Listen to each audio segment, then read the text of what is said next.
পশ্চিমবঙ্গের একটি ছোট্ট গ্রাম ছিল, নাম শ্যামপুর। গ্রামের একদম শেষ প্রান্তে একটি বিশাল বটগাছ দাঁড়িয়েছিল।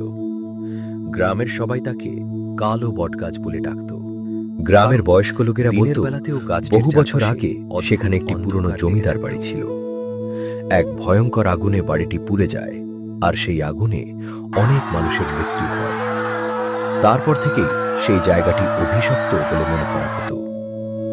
একদিন গ্রামের চার বন্ধু রাহুল, অর্ণব, সুমন আর তন্ময় সিদ্ধান্ত নিল তারা রাতে কালো বটগাছের কাছে যাবে।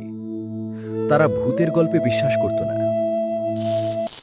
রাত 12টার সময় চারজন টর্চ নিয়ে বেরিয়ে পড়ল। আকাশে মেঘ জমেছিল, মাঝে মাঝে বিদ্যুৎ চমকাচ্ছিল। বটগাছের কাছে পৌঁছাতেই তারা লক্ষ্য করল আশেপাশে একেবারে নিস্তব্ধতা। ঝিঁঝি পোকার ডাকও নেই। হঠাৎ তন্ময় বলল, তোরা শুনছিস? কেউ যেন কাঁদছে। সত্যি, দূর থেকে কারো কান্নার শব্দ ভেসে আসছে।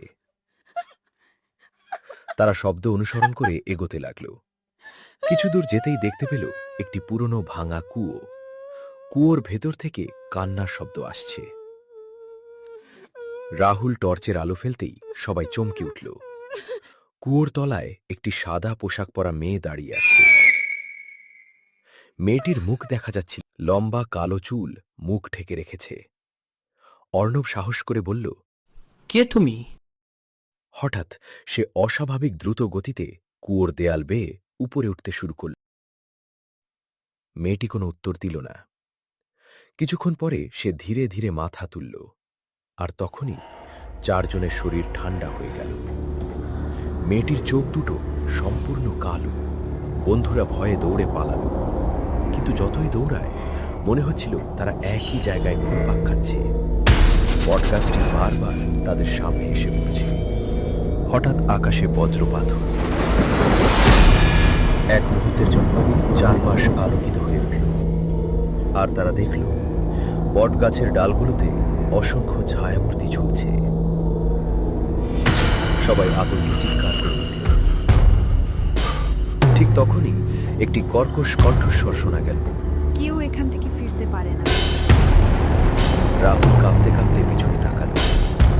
সেই সাদা পোশাকের মেয়েটি তাদের ঠিক পিছনে দাঁড়িয়ে, তার মুখে হাসি। হঠাৎ সে বলল, আমাকে মুক্তি দাও। চার বন্ধু অবাক হয়ে গেল।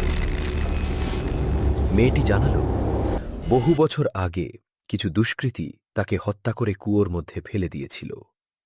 তার আত্মা এখনো মুক্তি পায়নি।